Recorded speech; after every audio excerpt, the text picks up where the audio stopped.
प्रतिवर्षाप्रमाणे याही वर्षीला अनेकानेक महात्म्यांच्या कृपाशीर्वादाने मार्गदर्शनाने हरिभक्तपरायण ब्रह्मलीन दत्तगिरजी महाराज यांच्या कृपाशीर्वादाने तसेच किसनगिरी महाराजांच्या आशीर्वादाने भास्करगिरी महाराजांच्या कृपाशीर्वादाने चालू असलेला आपला हा अखंड हरिनाम सप्ताह की ज्याच्यामध्ये मार्गदर्शन करण्यासाठी या अनेक मंडळींसोबत या संत मंडळींसोबत कैलासवासी बाळकृष्ण महाराज सुकासे हरिभक्तपरायण कडुबाळ महाराज भवर इत्यादी अनेकानेक संत मंडळींच्या सहकार्यातून भावनिक सहकार्यातून मानसिक सहकार्यातून गेल्या अनेक वर्षांपासून आपल्या गावामध्ये सप्ताह आरंभ झालेला आहे आणि सप्ताह आरंभ झाला याच्यासाठी विशेष तिथी निवडली अक्षय तृतीया। पहा, आपल्या शास्त्रामध्ये आजच्या दिवसाला अतिशय महत्त्व प्राप्त झालेलं आहे। आजची तिथी ही शुभ तिथी मानली जाते। आजचा दिवस, आजचा मुहूर्त हा शुभ मुहूर्त मानला जातो। आजच्या दिवशी आपण जे काही कार्य करू, जी काही साधना करू, जे काही काम आज तुम्ही मी करू महाराज, ते केलेलं कार्य हे अक्षय होत असतं। अक्षय अर्थात ज्याचा विनाश होत नाही, जे क्षय पावत नाही, असं ज्याला अक्षय असं म्हणतात। म्हणून आजच्या दिवशी जर का तुमच्या माझ्याकडून एखादं कार्य घडलं, सत्कार्य घडलं, तर त्याची गणना ही दुप्पट पटीनं होत असते, अक्षय वृद्धी होत असते। म्हणून आजच्या तिथीला विशेष महत्त्व प्राप्त झालेलं आहे। मग आजच्या दिवशी काय करावं? प्रामुख्याने आजच्या दिवशी दान करायला सांगितलेलं आहे। आपण आज जे काही दान करू, अतिथीला, ब्राह्मणांना, गायींना, संत साधूंना, महापुरुषांना, नवे नवे भगवंतांना आज आपण जे काही दान करू, ते दान हे अक्षय होत असतं। अर्थात त्या दानाचा कधीही विनाश होऊ शकत नाही। अर्थात त्या दानातून जे पुण्य तुम्हाला मला प्राप्त होईल, त्या पुण्याचा कधीही नाश होणार नाही। म्हणून आजच्या दिवशी दानाला विशेष महत्त्व आहे। त्यानंतर आज काहीतरी नवीन वस्तू खरेदी करायला पाहिजे।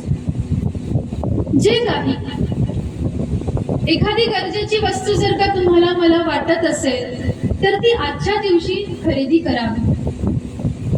व त्याच्यामध्ये प्रामुख्याने आज सोनं खरेदी करण्यासाठी विशेष महत्त्व दिलेलं आहे। आजच्या दिवशी सोनं खरेदी करावं, दान करावं, काहीतरी खरेदी करावी। त्यानंतर एखादा जर का व्यवसाय तुम्हाला चालू करायचा असेल, तर त्या व्यवसायाची सुरुवात आजच्या दिवसापासून केलेली अतिशय उत्तम ठरत असते, असं शास्त्र सांगतं। आजच्या दिवसाचं महात्म्य हे वर्णन करून सांगतं आहे की काहीतरी नवीन सुरुवात जर का तुम्हाला मला करायची असेल, तर त्याच्यासाठी आजचा दिवस हा उत्तम आहे। आजच्या दिवशी काहीतरी तुम्हाला मला कार्य करायला सांगितलं धर्मशास्त्राने। मग कार्य जर का करायचं असेल, तर असं काहीतरी करावं की जे केल्याचा परिणाम ते अक्षय तर होईल, यात शंका नाही, पण ते केल्याचा परिणाम, ते कार्य तुमच्या माझ्या परमकल्याणासाठी सुद्धा कारणीभूत झालं पाहिजे। मग काय करावं? नामजप करावा, कथा श्रवण करावी, कथा गायन करावी, सत्संग करावा, ग्रंथ वाचन करावं, सद्गुरूंची, संतांची सेवा करावी। कारण हे असे कार्य आहेत, नवे नवे हे असं सत्कर्म आहे की हे सत्कर्म केल्याचा परिणाम, याचा नाश तर होणारच नाही, पण या सत्कर्माचा परिणाम तुमचा माझा उद्धार मात्र नक्की होऊ शकतो। ही तुमच्या माझ्या उद्धाराची साधना आहेत, ही तुमच्या माझ्या परमकल्याणाची साधना आहे। नामजप हे असंख्य पटीनं वाढत जाऊन ते अक्षय होत असत। आज ऐकलेली कथा याचं पुण्यफल हे अक्षय पटीनं अक्षय होत असतं आणि हजारो पटीनं त्याचं फल तुम्हाला मला प्राप्त होत असतं। आणि पहा, परमभाग्यवान आहोत तुम्ही की अशा परम पावन तिथीला अक्षय तृतीयेच्या दिवशी आपला सप्ताह आरंभ होतो। नाही जरी आपल्याकडून पुढे 6 दिवस कथा श्रवण झाली, कीर्तन श्रवण झालं, ज्ञानेश्वरी पारायण नाही झालं आपल्याकडून इथून पुढचे 6 दिवस काही हरकत नाही, पण निदान आजचा दिवस तरी मनुष्याने या सत्कर्मामध्ये सामील व्हायला पाहिजे, कारण विशेष महत्व आज आहे। नाही इथून पुढे 6 दिवस झाले काही हरकत नाही, पण आज ज्याच्याकडून पूर्ण दिवसभरामध्ये सत्कर्म झालं ते आज एक दिवस केलेलं सत्कर्म हे पुढे केलेल्या 6 दिवसांच्या सत्कर्माच्या बरोबरीचं आहे। म्हणून आज आपल्याकडून कोणत्याही प्रकारचं सत्कर्म सुटता कामा नाही। नामजप करायला सांगितला, कथा श्रवण करायला सांगितलं, आणि आजच्या तिथीच्या दिवशी असं सांगतात की आज मनुष्याकडून गंगा स्नान घडलं पाहिजे। आजच्या दिवशी जर का गंगा स्नान घडलं तर मनुष्याची समस्त पापांमधून मुक्तता होत असते। म्हणून आज गंगा स्नान करायला सांगितलं।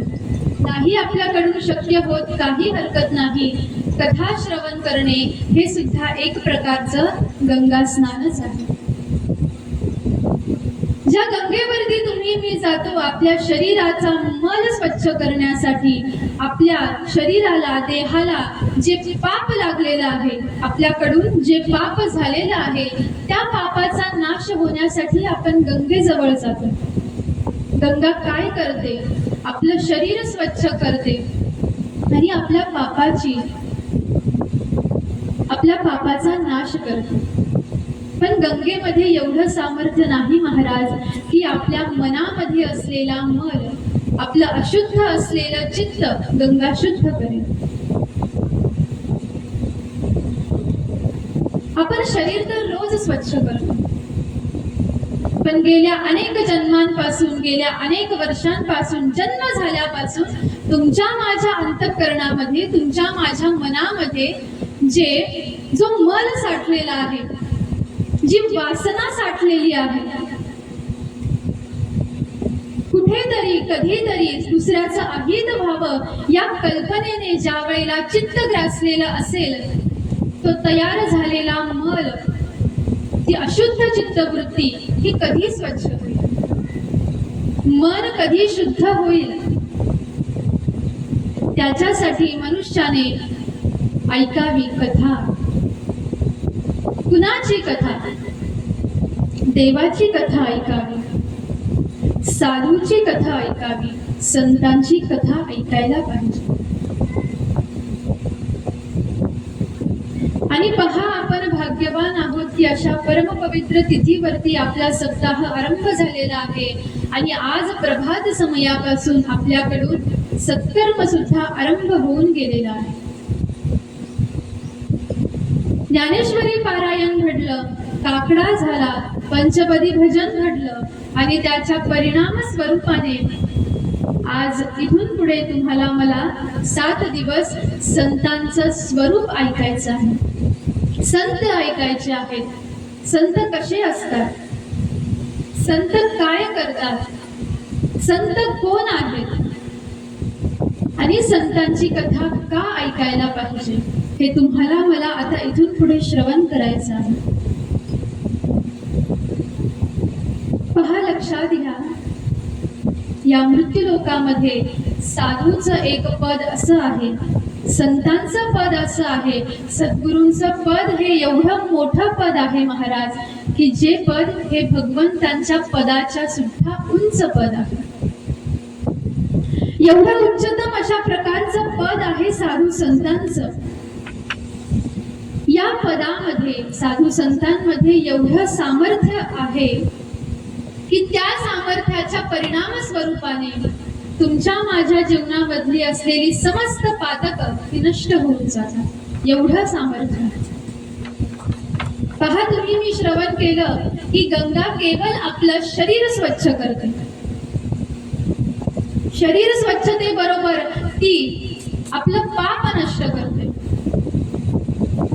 पण ज्या वेळेला आपल्यासारख्या हजारो पापी जीवांचं पाप घेऊन ज्या वेळेला गंगा मलिन होते, त्यावेळेला ती गंगा स्वतःला पवित्रता दान करून घेण्यासाठी कुणाकडे जात असे?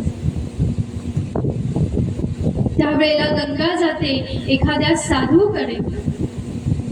किंवा असं म्हणायला काही हरकत नाही की ज्या वेळेला साधूच्या लक्षात येईल, संतांच्या लक्षात येईल की आता ही गंगा, आता हे तीर्थ हे अपवित्र झालेलं आहे. कशामुळे?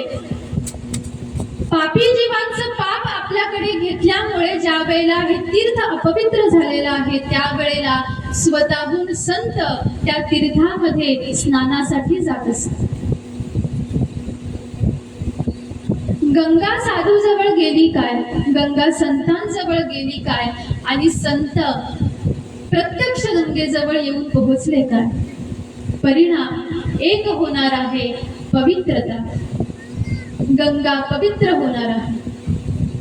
मग पहा, जी गंगा तुमचं माझं पाप घेऊन स्वतः मलिन होते, त्या गंगेला ज्या वेळेला पवित्रता प्राप्त करून घेण्यासाठी संतांकडे जावं लागतं, असे परमपवित्र असलेले संत यांची कथा जर का तुमच्या माझ्याकडून श्रवण झाली, तर केवळ श्रवण मात्राने आपण समस्त पापांमधून मुक्त होऊन जातो. आपण गंगेकडे जाऊन आपलं पाप नष्ट करण्यापेक्षा गंगा ज्यांच्याकडून पवित्र होते त्या साधूंकडे जर का तुम्ही मी गेलो, तर किती लाभ तुम्हाला मला प्राप्त होईल. साधू जवळ जाणं म्हणजे काय असतं? प्रत्यक्ष जर का देहचक्षुने पाहिलं, भौतिक दृष्टिकोनातून पाहिलं, तर स्वतःने साधूंजवळ जाणे, त्यांचं दर्शन घेणे, त्यांच्या जवळ बसणे, त्यांच्या मुखामधून काही अमृत वचने असतील ती श्रवण करणे, हा झाला प्रत्यक्ष सहवास. पण ज्या वेळेला आपल्या जवळ, आपल्या गावामध्ये साधू नाही, संत नाही, सद्गुरू ज्या वेळेला आपल्या जवळ नसतात, त्यावेळेला त्यांचा सहवास कसा प्राप्त करून घ्यायचा? मग त्यावेळेला त्यांचा सहवास जर का प्राप्त करून घ्यायचा असेल, तर त्यांच्याबद्दल ऐकायला पाहिजे, त्यांच्याबद्दल बोलायला पाहिजे आणि त्यांच्याबद्दल वाचायला पाहिजे. प्रत्यक्ष देहाने त्यांच्या जवळ जाणं काय आणि शब्दाच्या माध्यमातून त्यांना ऐकणं काय? सहवास घडतो आहे. आपल्या हाताचा स्पर्श त्यांच्या चरणारविंदांना झाल्यानंतर जो लाभ तुम्हाला मला प्राप्त होतो, तोच लाभ या कानांनी आपल्या सद्गुरूंचं वर्णन श्रवण केल्यानंतरही तोच लाभ प्राप्त होणार आहे. पहा, या ठिकाणावरती माध्यम बदलली, पण लाभ जो आहे तो लाभ हा अक्षय आहे, तो लाभ हा निश्चित आहे. आणि म्हणून नाही ज्या वेळेला आपल्याला प्रत्यक्ष संतांचा सहवास घडत, त्यावेळेला त्यांच्याबद्दल ऐकायचं. आणि पहा, साधूची कथा ही अशी कथा आहे की ज्याच्यामध्ये आपल्याला साधू तर ऐकायचेच, पण एक साधू नाही, असे कोट्यावधी साधू तुम्हाला मला या 7 दिवसामध्ये प्रत्यक्ष दर्शन देणार आहे. कशाच्या माध्यमातून? शब्द ब्रह्माच्या माध्यमातून. ते आपल्याला देहाने दिसू शकणार नाहीत, पण त्यांचं वर्णन श्रवण करत असताना ज्या वेळेला हे अक्षर ब्रह्म तुमच्या माझ्या कानामध्ये जाईल, कानामधून ज्या वेळेला हृदयामध्ये प्रवेश करेल, त्यावेळेला त्या अक्षर ब्रह्माच्या सामर्थ्याने तुमच्या माझ्या समोर प्रत्यक्ष तो महात्मा उभा राहत असतो. हा लाभ आहे कथेचा, हे महात्म्य आहे कथेचं. म्हणून कथेला एवढं महात्म्य प्राप्त झालेलं आहे. देवाची कथा ऐकली तर प्रत्यक्ष देव तुमच्या माझ्या समोर उभा राहत असतो. आणि साधूला ऐकलं तर साधू आपल्या समोर प्रत्यक्ष उभा राहील, दर्शन देईल यात नवल नाही. पण पाहता पाहता पाहता पाहता साधू आपल्याला त्यांच्यासारखं करून घेत असतात. हे विशेष महात्म्य आहे. देवाला ऐकता ऐकता देव आपल्याला त्याच्यासारखं करून घेईल की नाही याची जरी शाश्वती नसली तरी सुद्धा साधू हे असं तत्व आहे. साधू ही अशी गोष्ट आहे, हे असं हृदय आहे की या साधूंचा जो शरणागत होतो, या साधूंना जो ऐकतो, या संतांची जो शरणागती करतो, त्या जीवाला, त्या मनुष्याला भलेही तो कितीही पापी असला, कितीही पातकं त्याच्याकडून घडली असली तरी सुद्धा ज्या वेळेला आपण तुकाराम म्हणू, ज्या वेळेला आपण ज्ञानोबाराय म्हणू, ज्या वेळेला आपण नामदेव राय म्हणू, त्यावेळेला असे संत महात्मे तुम्हाला मला दर्शन तर देतीलच, पण अखंड त्यांचं नाम गायन केल्याचा परिणाम काय होईल ते त्यांच्यासारखं तुम्हाला मला करून देईल. ही शाश्वती संतांनी दिलेली आहे, ही शाश्वती सद्ग्रंथांनी दिलेली आहे, ही शाश्वती व्यासपीठाने दिलेली आहे. म्हणून पहा, आजपासून तुम्हाला मला ऐकायचे आहेत संत. आजपासून तुम्हाला मला ऐकायचं आहे त्या संतांचं पवित्र कुळ. आजपासून तुम्हाला मला ऐकायचं आहे त्या संतांचं कार्य, त्या संतांचं हृदय, त्या संतांची करुणा. आणि ज्या वेळेला तुम्ही मी या शब्दाच्या माध्यमातून ते संत श्रवण करू, त्यावेळेला तुमच्या माझ्या हृदयामध्ये साधू प्रकट होते. हे संत कथेचं महात्म्य आहे. आणि म्हणून पहा, सामान्य समजू नये या साधू पदाला, या संत पदाला. आपल्या सद्गुरूंना मनुष्य समजू नये, सामान्य समजू नये. साधूंचं पद, संतांचं पद हे एवढं विलक्षण पद आहे की आपल्या साऱ्या पातकांना सामावून घेण्याचं सामर्थ्य त्यांच्यामध्ये आहे. ज्ञानोबारायांच्या अंगी किती सामर्थ्य, तुकोबारायांच्या अंगी किती सामर्थ्य आहे. पहा, आपल्या भागवत संतांच्या अंगी किती सामर्थ्य आहे. याचा ज्या वेळेला तुम्ही मी विचार करू, त्यावेळेला लोकविलक्षण सामर्थ्य तुमच्या माझ्या समोर प्रकट होत असते.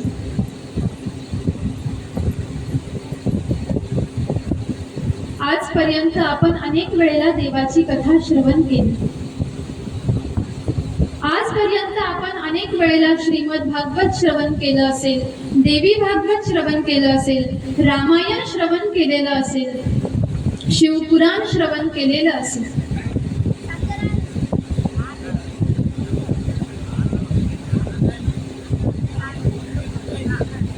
आता तुम्हाला मला ऐकायचे आहेत त्या देवापर्यंत घेऊन जाणारं जे माध्यम आहे, नव्हे नव्हे प्रत्यक्ष देव ज्या रूपामध्ये तुम्हाला मला भेटायला येतो, त्या रूपाचं चरित्र आता तुम्हाला मला ऐकायचं आहे. देवाचं चरित्र श्रवण करावं, देवाचं चरित्र गायन करावं, चांगली गोष्ट आहे. पण जीवनात एकदा का होईना आपल्याकडून संत श्रवण झाले पाहिजे, आपल्याकडून साधू श्रवण झाले पाहिजे. तसं पाहायला गेलं तर देवाच्या चरित्रामध्ये आणि संतांच्या चरित्रामध्ये फरक काहीच नाही.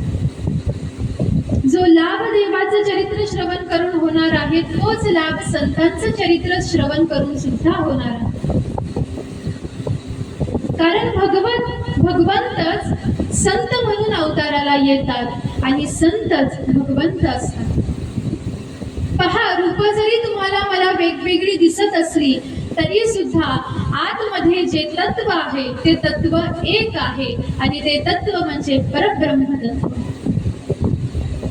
त्या परब्रह्म तत्वाने भिन्न देह धारण केले आणि म्हणून ज्या वेळेला त्या परब्रह्म तत्वाला तुमच्या माझ्यामध्ये येऊन निवास करायचा असतो त्यावेळेला ते तत्व साधू होत असतं, त्यावेळेला ते तत्व संत होत असतं, त्यावेळेला ते तत्व सद्गुरू होत असतं. आणि पुन्हा ज्या वेळेला त्या परब्रह्म तत्वाला आपल्यापासून विलग व्हायचं असेल त्यावेळेला ते परब्रह्म तत्व भगवंतांचं रूप धारण करतो, अर्थात ज्याला आपण चतुर्भुज रूप असं म्हणतो किंवा अष्टभुजा नारायणी असं म्हणतो. म्हणून जो लाभ देवाचं चरित्र श्रवण करून होणार आहे तोच लाभ संतांचं चरित्र श्रवण करून सुद्धा होणार आहे. कारण ज्या वेळेला आपण संत ऐकायला बसू त्यावेळेला देव सुद्धा आपल्या ऐकण्यामध्ये येत असतात. ज्या वेळेला आपण संतांचं चरित्र श्रवण करू त्यावेळेला आपल्याकडून आपोआप देवाचं सुद्धा चरित्र गायल्या जात असतं, श्रवण केल्या जात असतं. आणि ज्या वेळेला देवाचं चरित्र श्रवण करण्यासाठी बसू त्यावेळेला अनायासे भक्ताचं, साधूचं, संतांचं चरित्र सुद्धा तुमच्या माझ्याकडून श्रवण होत असतं. कारण देव म्हटले की साधू आलेच, सद्गुरू आलेच आणि सद्गुरू म्हटले, साधू म्हटले की भगवंत आले. दोन देहधारी भिन्न आकृत्या आहेत, दिसायला वेगवेगळे आहेत, पण आतमध्ये असलेलं आत्मतत्व एक असल्याचा परिणाम साधूकडे पाहिलं काय आणि देवाकडे पाहिलं काय पाहताना आपल्याला भिन्न आकृती जरी दिसत असली तरी लाभ मात्र परब्रह्म स्वरूपाचाच होत असतो. हे विलक्षण महात्म्य आहे. म्हणून ज्या वेळेला ज्ञानोबरायांना ज्ञानोबराय प्रगट झाले. कोण आहेत ज्ञानोबराय? महाविष्णूचा अवतार सखा माझा ज्ञानेश्वर. त्या महाविष्णूला अवताराला यायचं होतं, मग कुणाचं रूप धारण करू, कसं रूप धारण करू? त्यावेळेला त्या महाविष्णूनं ज्ञानोबरायांचं रूप धारण केलं. लोपले ज्ञान जगी हित नेनती कोणी. त्यावेळेला काय केलं? अवतार पांडुरंग नाव ठेविले ज्ञानी.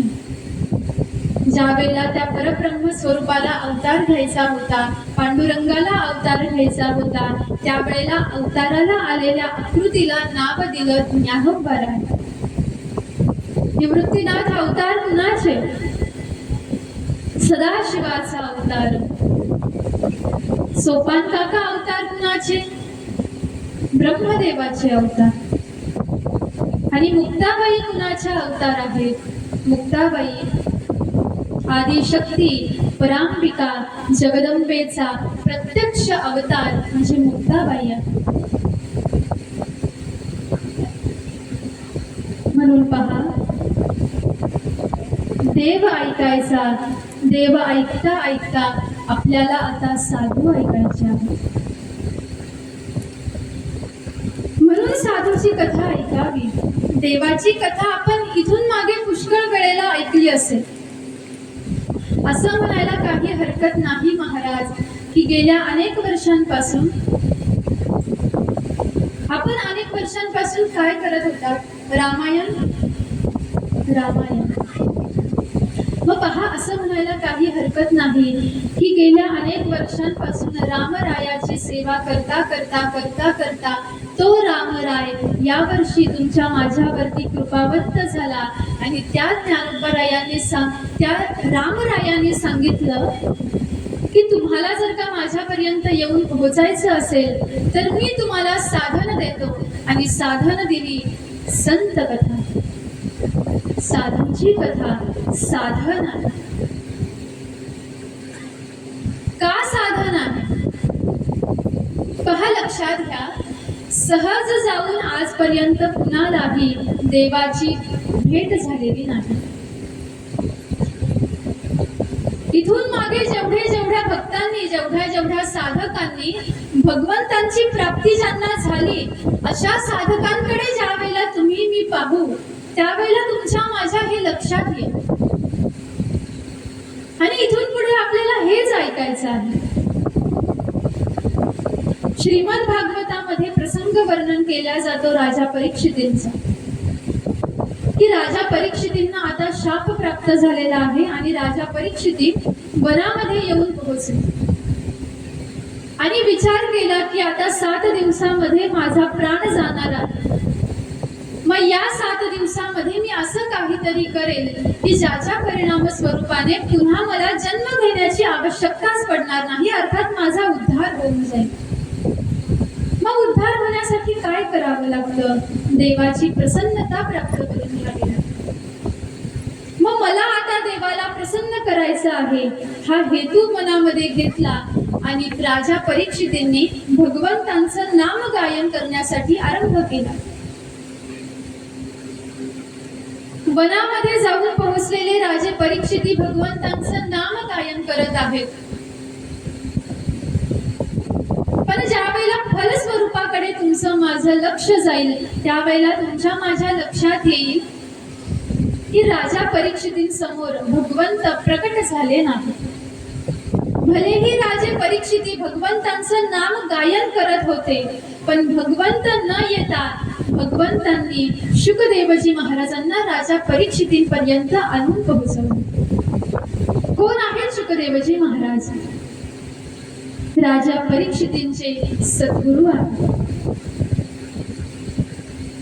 प्रथम दर्शनी पाहायला गेलं तर राजा परीक्षिती कुणाचं नाम गायन करत होते? भगवंतांचं. मग जर भगवंतांचा धावा करत आहेत, भगवंतांना बोलावत आहेत, मग भगवंतांनी यायला पाहिजे होतं ना. भगवंत आलेत का? नाही आले. स्वतः भगवंत न येता भगवंतांनी सद्गुरूंना पाठवलं, भगवंतांनी संतांना पाठवलं. आणि ज्या वेळेला संतांची सद्गुरूंची शरणागती राजा परीक्षितींकडून घडली, ज्या वेळेला सद्गुरूंच्या मुखांमधून ते अक्षर ब्रह्म राजा परीक्षितींनी श्रवण केलं, ज्या वेळेला सद्गुरू राजा परीक्षितींवरती प्रसन्न झाले, त्यावेळेला राजा परीक्षितींना भगवंतांची भेट झाली. हा कथाभाग श्रीमद भागवतामध्ये विस्ताराने वर्णन केलेला आहे. म्हणून पहा, हे सूत्र सांगितलं जातं की सरळ जाऊन आजपर्यंत कुणालाही देव भेटले नाही. आणि म्हणूनच मुखामधून आता वाक्य बाहेर पडलं की कदाचित असंही असू शकतं की इथून मागे केलेल्या रामरायाच्या सेवेचा परिणाम की रामरायांना ज्या वेळेला तुमच्या माझ्यावरती कृपा करायची इच्छा झाली, त्यावेळेला रामरायांनी तुमच्या माझ्याकडून संतांची सेवा करायची प्रेरणा तुम्हाला मला या वर्षीला दान केलेली आहे.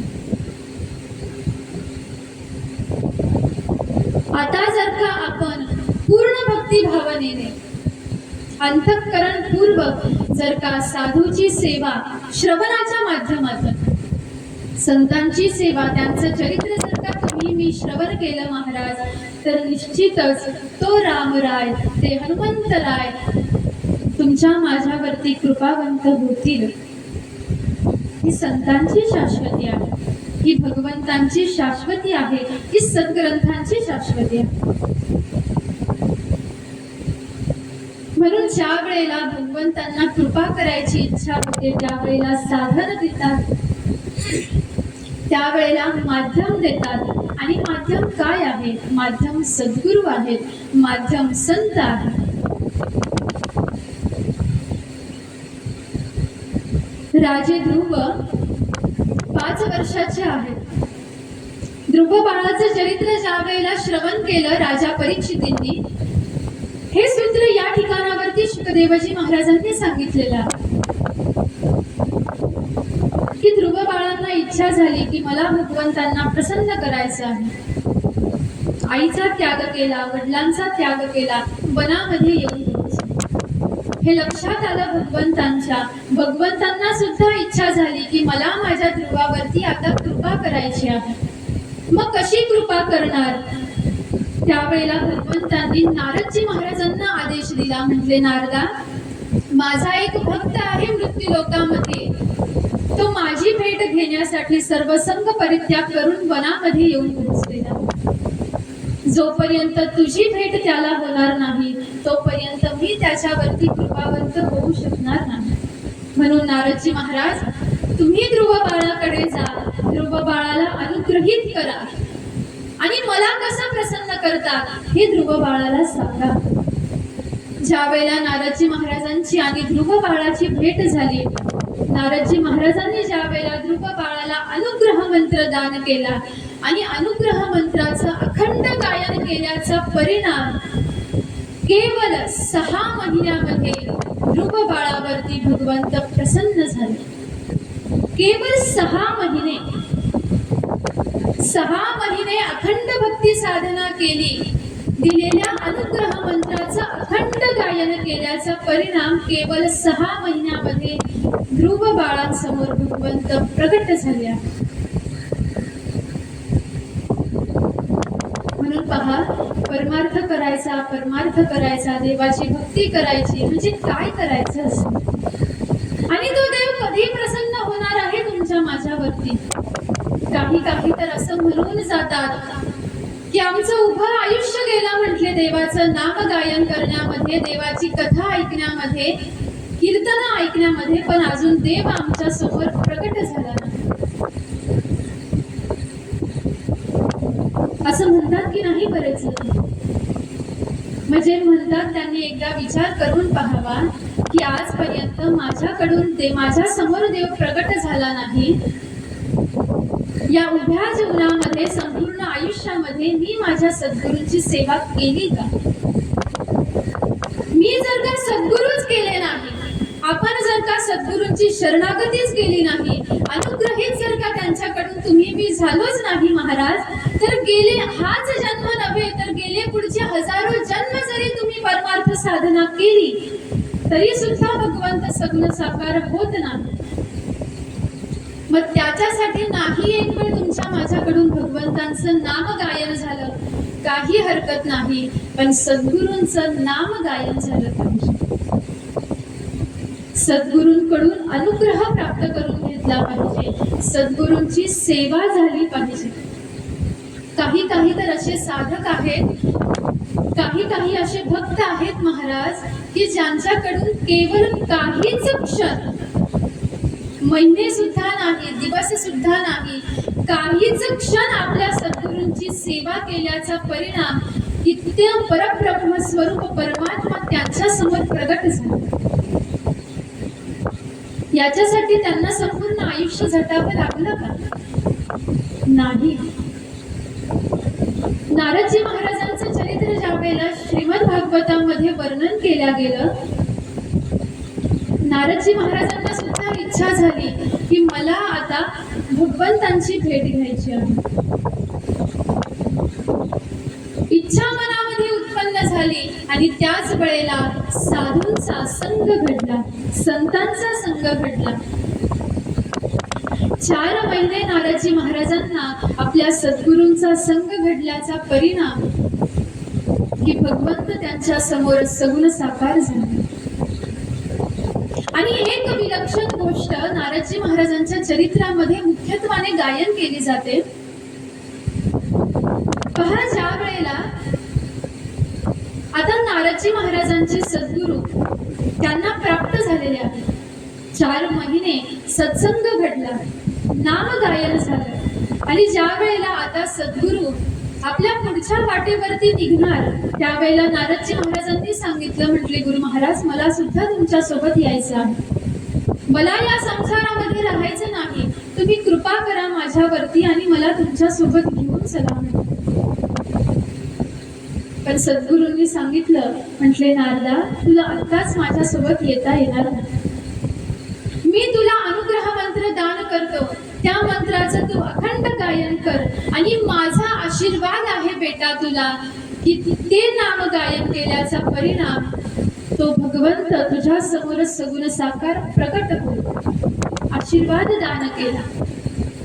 गुरु महाराज निघून गेले. इकडे नारदजी महाराजांची भक्ती साधना आरंभ झाली आणि पाहता पाहता एक दिवस नारदजी महाराजांच्या समोर भगवंत प्रगट झाले. काहीच क्षण नारदजी महाराज भगवंतांना पाहतात न पाहतात तो लगेच भगवंत अंतर्धान पावला. नारदजी महाराजांचं चित्त व्याकुल झालं. प्रार्थना करायला लागले. म्हटले, भगवंता, अहो मी अजूनपर्यंत तुम्हाला पाहिलं सुद्धा नाही, माझं मन सुद्धा भरलेलं नाही आणि तुम्ही लगेच कसे अंतर्धान झालात. त्यावेळेला आकाशवाणी झाली आणि भगवंत म्हणतात, नारदा, तुला काय वाटलं? तू वनामध्ये निघून आलास, तू माझा धावा करत बसलास म्हणून मी तुझ्या समोर प्रगट झालो का?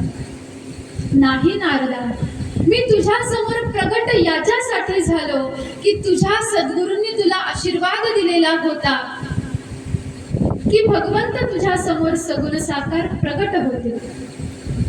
तू माझं नाम गायन केलं, तू इथं येऊन बसलास, तू माझा धावा केला म्हणून मी तुझ्या समोर प्रगट झालो नाही, तर तुझ्या सद्गुरूंनी तुला जे वचन दिलं होतं ते वचन पूर्ण करण्यासाठी मी तुझ्या समोर प्रगट झालो. व पहा, इथं आपलं बळ काय आहे? तुम्हाला मला वाटतं मी नाम गायन करतो, मी कथा ऐकतो, मी कीर्तन ऐकतो, मी अन्नदान करतो, मी तीर्थयात्रा करतो. आपल्याच्याने आपण केल्यानंतर देव तुमच्या माझ्यासमोर प्रगट होणार आहे का महाराज? अहो, नारदजी महाराजांच्या साधूंच्या करण्याने जर का देव प्रगट झाले नाही, नारदजी महाराजांसमोर सुद्धा देव प्रगट होण्यासाठी जर सद्गुरूंचं सहाय्य लागलं तर कुठे तुम्ही आणि मी? आपलं आहे का सामर्थ्य? म्हणून मग ज्या वेळेला आपल्याला अशी इच्छा होते की आता मला माझ्या देवाला पाहायचं आहे, मग त्याच्यासाठी काय करावं? मग त्याच्यासाठी हात धरावा आपल्या सद्गुरूंचा, संतांचा, ज्ञानोबारायांचा हात धरावा, तुकोबारायांचा हात धरावा, निळोबारायांचा हात धरावा, आपण हात धरावा असं म्हणण्यापेक्षा त्यांनाच प्रार्थना करावी, गुरु महाराज तुम्हीच माझा हात धरा.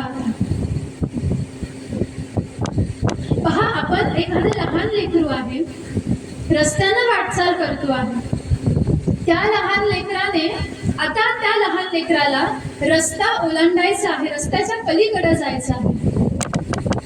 त्या लहान लेकराच्या सोबत त्याची आई असते.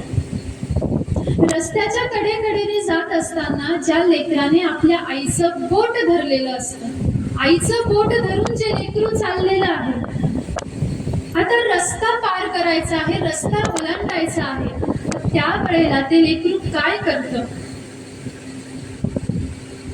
आईचा हात सोडून देतो. पण ती आई आहे, ते भगवंत आहेत, ते काय करतात?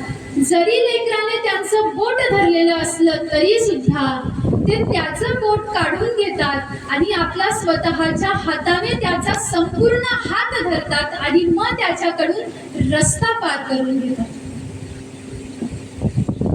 कारण त्यांना माहित आहे की आता रस्ता पार करत असताना, रस्ता ओलांडत असताना जर का एखादी भली मोठी गाडी जर का या लेकराच्या समोरून गेली तर भीतीनं माझं लेकरू माझा हात सोडून देण्याची शक्यता. म्हणून आई काय करते? त्यानं जे बोट धरलेलं आहे ते बोट सोडते आणि स्वतःच्या हाताने त्याचा हात घट्ट आपल्या हातामध्ये धरून ठेवते. म्हणून ज्या वेळेला तुम्हाला मला सुद्धा परमार्थ साधना करत असताना, भक्ती साधना करत असताना ज्या वेळेला लक्षात येईल की मला देवापर्यंत तर जाऊन पोहोचायचं आहे, मला देवाला प्रसन्न करून घ्यायचंच आहे, पण कसं करून घेऊ?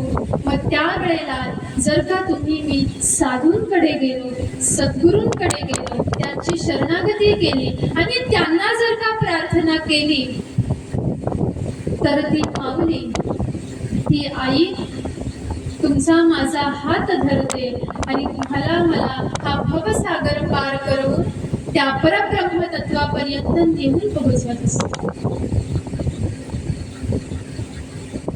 एवढं सामर्थ्य आहे, नव्हे नव्हे एवढी करुणा त्यांच्या हृदयामध्ये अंतःकरणामध्ये भरभरून प्रकट झालेली आहे की तिथं जाऊन तुम्हाला मला केवळ शरणागतीच करायची आहे.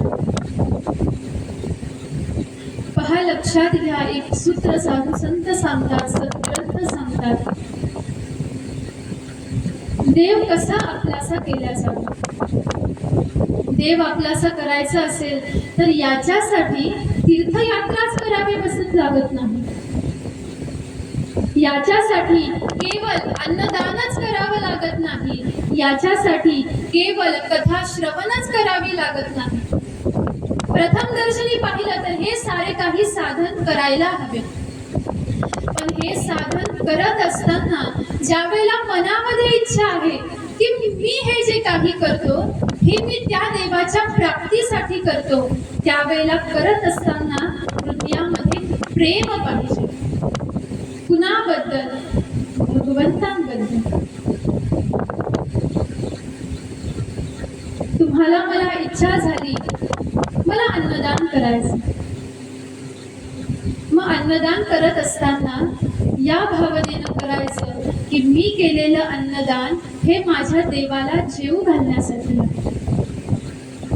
पहा, केवळ एवढा जरी भाव तुम्ही मी आपल्या अंतःकरणामध्ये धारण केला तर केवळ ह्याच बलावरती, या प्रेमाच्या बलावरती, या भक्तीच्या बलावरती, या भावाच्या बलावरती तो परमात्मा तुमच्या माझ्यावरती कृपावंत होण्यासाठी तयार आहे.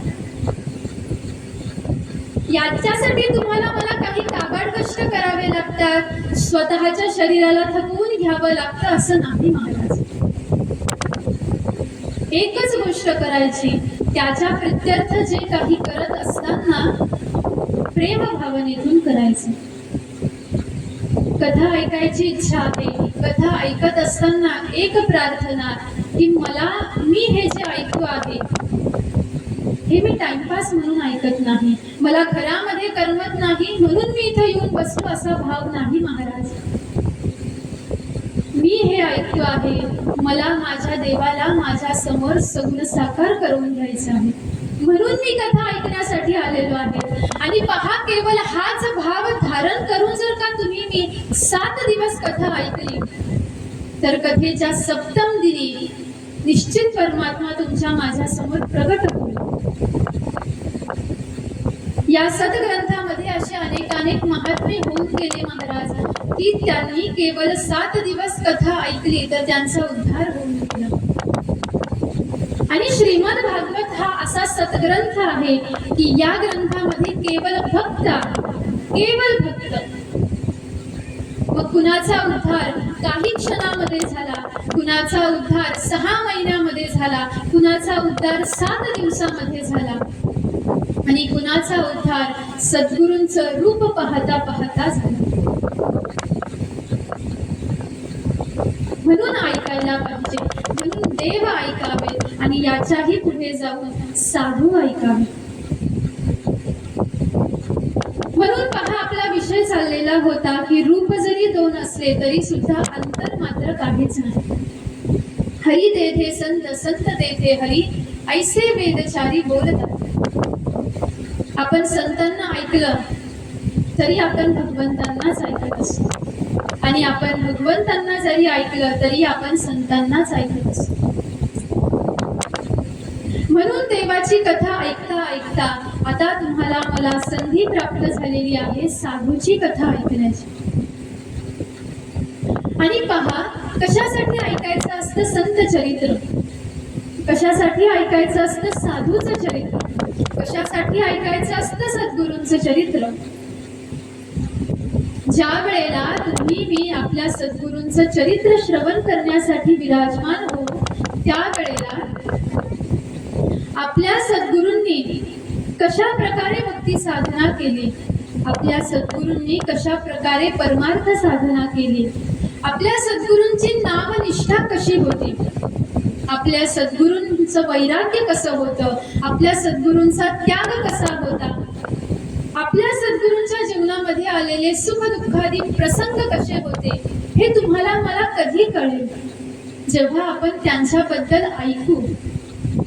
आणि ज्या वेळेला तुमच्या माझ्याकडून आपल्या सद्गुरूंच्या जीवन चरित्रासंबंधी श्रवण घडेल, त्यावेळेला केवळ ऐकता ऐकता तुम्ही मी त्या पदापर्यंत जाऊन पोहोचत असतो. केवळ श्रवण मात्र. सदा सेव्या श्रीमद भागवती कथा यस्या श्रवण मात्रेण हरिश्चित्तम समाश्रयी. श्रवणाचं महात्म्य ज्या वेळेला वर्णन करून सांगत असतात सनत कुमार, त्यावेळेला एक सूत्र दान केलेलं आहे की केवळ श्रवणाच्या माध्यमातून आपण ज्यांना ऐकत आहोत ते आपल्या हृदयामध्ये प्रकट होत असतात. आणि म्हणून आता तुम्हाला मला प्रकट करून घ्यायचं आहे साधूंना, प्रकट करून घ्यायचं आहे सद्गुरूंना. कशासाठी सद्गुरूंना प्रसन्न करून घ्यायचं? ते प्रसन्न झाले की भगवंत तुमच्या माझ्यावरती कृपावंत होत असतात. म्हणून सरळ भगवंतांपर्यंत जाण्यापेक्षा आधी सद्गुरूंकडे जावं, सद्गुरूंची सेवा करावी, सद्गुरूंना ऐकावं, त्यांची कृपा हस्तगत करून घ्यावी.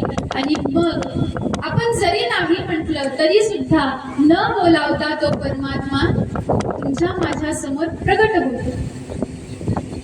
जसं निळोपरायांसमोर प्रगट झाला. निळोपरायांनी सांगितलं होतं का हरी तुम्ही माझ्या समोर प्रगट व्हा? नाही सांगितलं, पण तरी सुद्धा निळोपरायांसमोर भगवंत प्रगट झाले की नाही? कथाभाग ऐकू आपण.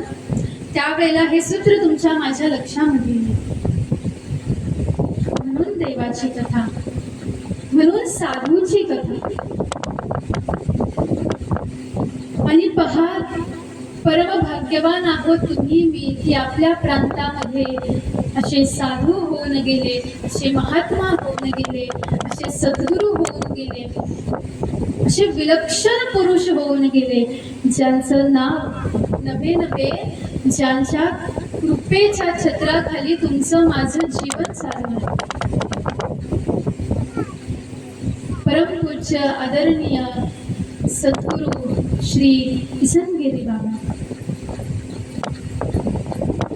त्यांच्या कृपेच्या छत्रछायेखाली तुमचं माझं जीवन आतापर्यंतच चालू आहे. आणि निश्चितच इथून पुढे तुम्हाला मला त्या परमकल्याणापर्यंत सुद्धा तेच घेऊन जाणारे आहेत.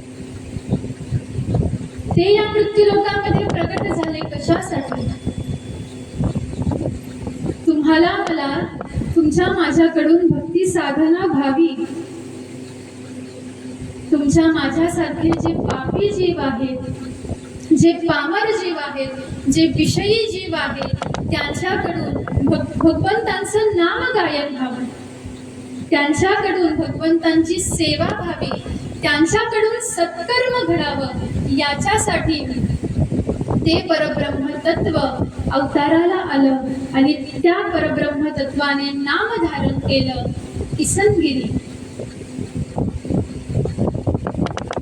त्यांच्या संबंधात असं श्रवण करण्यात आलं, असा भाव आहे महाराज की किसनगिरी बाबा हे प्रत्यक्ष दत्तात्रयाचे अवतार आहेत. जे दत्तात्रय प्रभू अवलिया वृत्ती आहे, दिगंबर अवस्था आहे.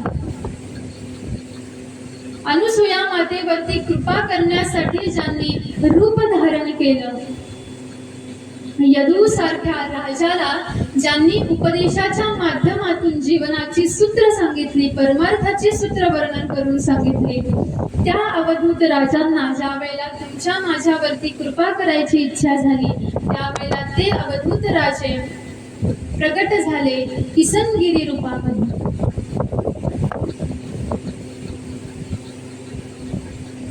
काही काही भाग्यवान असतील महाराज भक्त की ज्यांनी प्रत्यक्ष नेत्रांनी बाबांना पाहिलेलं असेल,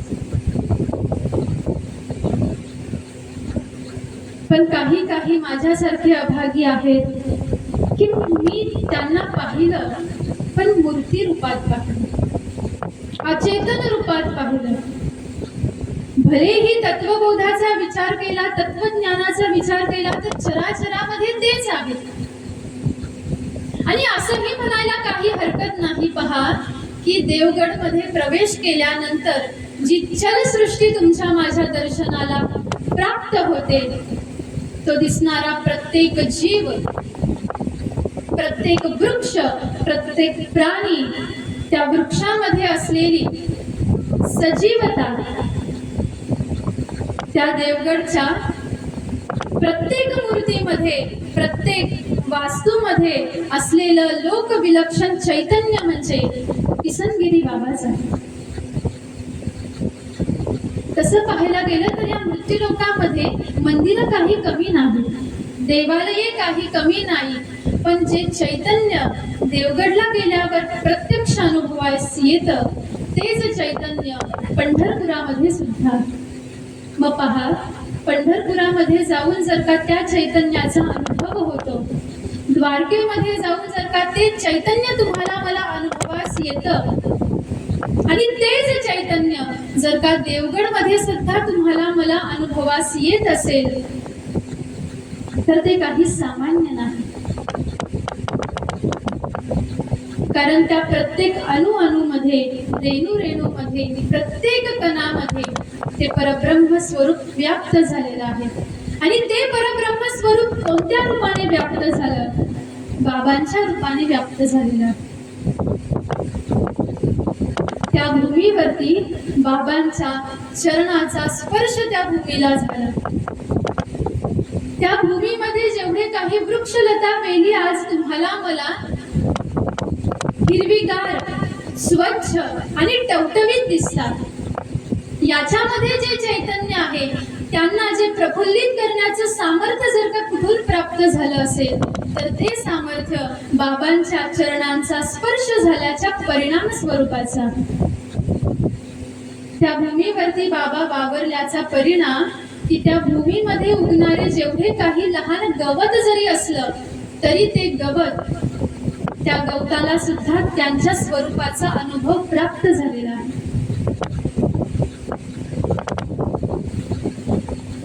पहा, वृंदावनामध्ये गेलं, वृंदावन गोकुळ या ज्या ठिकाणी भगवंतांनी स्वतः आपल्या चरणांचा स्पर्श त्या भूमीला दिलेला आहे, गोकुळासारख्या भूमीवरती ज्या वेळेला भगवंत लहानाचे मोठे झाले, भगवंतांच्या चरणांचं जे चंदन आहे, धुलीचे जे कण आहेत, ते धुलीचे कण त्या भूमीवरती अजूनही तसेच आहे.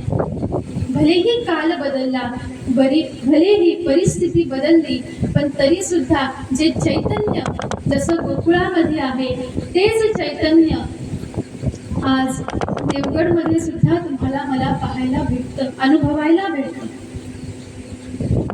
तेच चैतन्य तुम्ही मी जरी नसलो, आपल्या नंतरच्या गेल्या 100 पिढ्या जरी देवगडमध्ये येऊन स्थापित झाल्या तरी सुद्धा पहा, कल्पांत होईपर्यंत आज जे चैतन्य तुम्हाला मला अनुभवायला येत आहे तेच चैतन्य नंतर पुढच्या 10 पिढ्यानंतर सुद्धा तेच अनुभवायला येईल. कशामुळे? कारण तिथं अधिष्ठान आहे सद्गुरूंचं, तिथं अधिष्ठान आहे बाबांचं.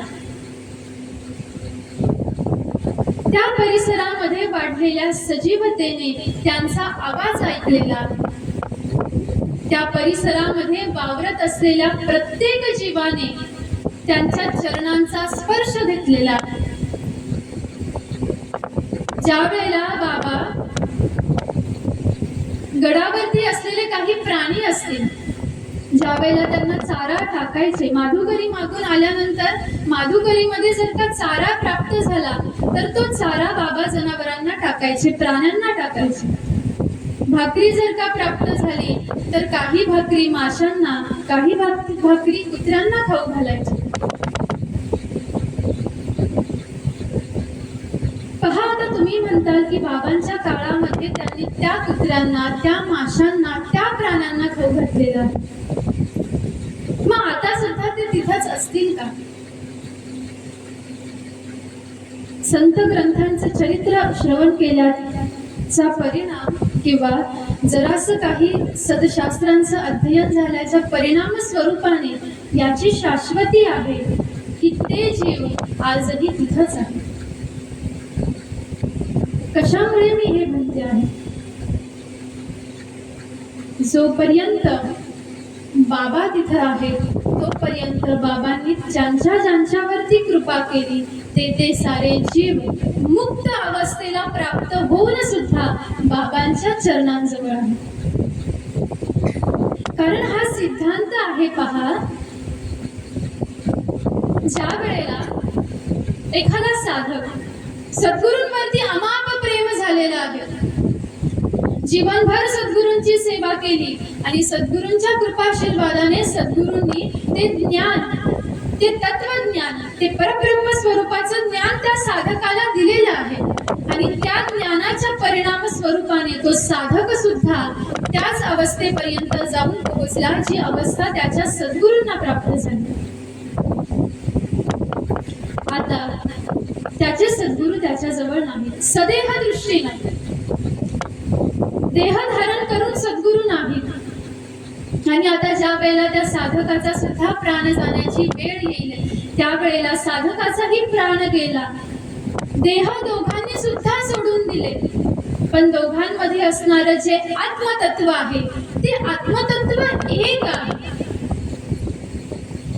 जसं परब्रह्म स्वरूप एक आहे तेच परब्रह्म स्वरूप तुमच्या माझ्या हृदयामध्ये सुद्धा स्थित आहे आणि त्या परब्रह्म स्वरूपाला आत्मा असं म्हणतात. जो आत्मा माझ्या हृदयामध्ये आहे तोच आत्मा तुमच्या सुद्धा हृदयामध्ये आहे महाराज. त्याच आत्म्याने तो एक असलेला आत्मा हा अनेक देह धारण करून या मृत्यू लोकांमध्ये राहतो आहे. मग पहा, आता सद्गुरु देहदृष्टीला नाही, सद्गुरूंनी देहत्याग केलेला आहे, सत्शिष्याने सुद्धा देहत्याग केलेला आहे, दोघांनी सुद्धा देह टाकून दिलेले आहेत आणि दोघांचा सुद्धा जो आत्मा होता तो आत्मा एकच होता. मग मला सांगा, आता त्या एक आत्म्याला सद्गुरू म्हटलं काय आणि त्या एक आत्म्याला त्या सद्गुरूंचा सदशिष्य म्हटलं काय? तत्व तर एकच झालं. म्हणून त्या ठिकाणावरती किसनगिरी बाबा आहेत असं म्हटलं काय, किंवा किसनगिरी बाबांनी ज्यांच्यावरती कृपा केली ते साधक म्हटलं काय? निर्देश मात्र एकच आहे आणि तो निर्देश मात्र परब्रह्म तत्व हेच आहे. आणि त्यांच्याच कृपाशीर्वादाने, त्यांच्याच करुणेच्या परिणाम स्वरूपाने आज तुमच्या माझ्यासारखे जीव तरुण जातात. आणि म्हणून पहा, परमभाग्यवान आहोत तुम्ही मी की तुम्हाला मला किसनगिरी बाबांसारखे सद्गुरू प्राप्त झाले. आता कसं आहे आपल्या बाबांचं चरित्र? आपले बाबा दिसायला कसे होते? आपले बाबा वागायला कसे होते? आपल्या बाबांची तत्व काय होती? आपल्या बाबांचं कर्तव्य काय बाबांनी केलं? काय कार्य बाबांनी केलं?